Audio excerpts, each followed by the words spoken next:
Hello, everyone, and thank you so much for tuning. If we haven't met before, my name is Christina, and I am a mom and a mompreneur. And I am joined today by Samantha Reaman, and we are going to have a discussion about being an entrepreneur and being a mompreneur, to be more specific. So, Samantha, thank you so much for taking the time to have a conversation with me.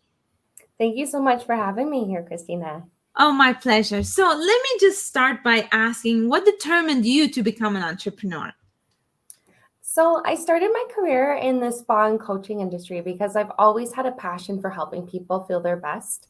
I really wanted to create a space where people could come and escape the stress of their daily lives and find peace and relaxation. After working in the corporate world myself for years, I realized that the traditional 9 to 5 was not for me, and I wanted to pursue something that was a little more fulfilling and meaningful. Hmm. That's awesome. That's awesome. And ha- I don't know about you. I have two kids, and sometimes I feel that it's very hard to maintain a work-life balance. So let me ask you, how do you maintain a work-life balance as an entrepreneur? It's definitely challenging to maintain that work-life balance, but it's crucial. It's so crucial to ensure that you take care of both your personal and professional life so you don't get burned out. Um, Hmm. I do this by prioritizing my schedule.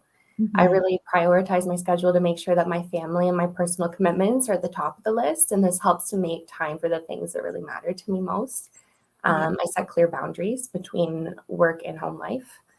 I also delegate tasks to my team members and hire help. I actually just had an interview today, which went very well, and I'm excited.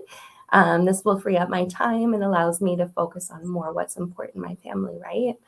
Hmm. And then I do a lot of exercise and self care. So I make time for my exercise and self care, and meditation is something that I'm really passionate about. Hmm. And let me tell you, kudos to you that you've recognized the need to delegate.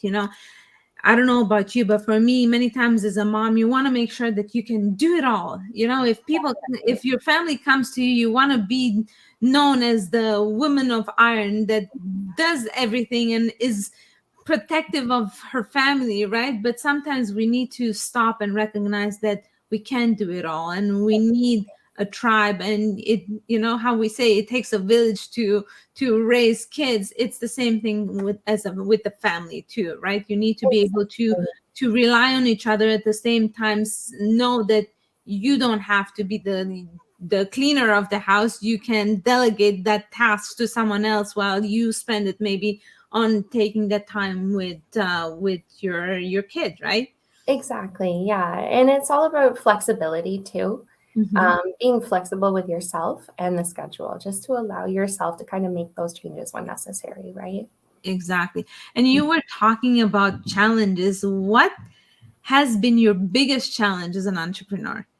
Oh, um, you know, some of my biggest challenges have included just balancing the work and motherhood role, the compartmentalization, and balancing my responsibilities kind of as a mom and then as an entrepreneur, just wearing the two different hats.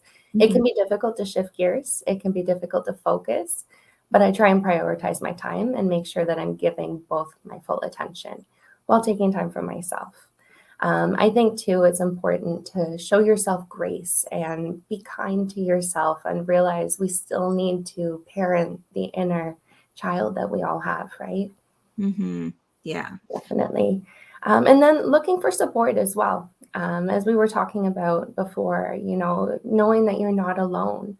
And it can be challenging to find support from other moms and other female entrepreneurs who understand these challenges I face. But I've been really lucky. I've connected with other networking circles that have afforded me long lasting relationships. Hmm. It's so important. It's important for our mind and for our heart and for our well-being to have a community, that you have the feeling that you belong to a community, and to know that you have support. You just need to ask, right? That's what it is. Definitely. Many times it's about asking. Yeah. Yeah. And if you could go back, what advice would you give yourself if you had to start again as an entrepreneur? Um, Definitely the time management. Mhm. So I know that I have limited time, so I need to make sure that I'm using it wisely. I use different things like calendars and to-do lists to stay organized now. I wish I could go back and kind of prioritize myself, because I remember when I got going, I was so excited. I had my hand in every single pot. And you need to stop. You need to get your plan together. You need to set your clear goals. And yeah, definitely. That's awesome. If you, when you feel overwhelmed, who is the first person you call? My husband, for Yeah. sure. Yeah, we have a really close relationship. He's my best friend too, and yeah, he's started exercising with me this year, and we're both trying to make it our goal to get healthy, Hmm. not only for ourselves but for our daughter too. That's awesome. And I'm just reading a book right now. It's by Elena Cardone about building an empire.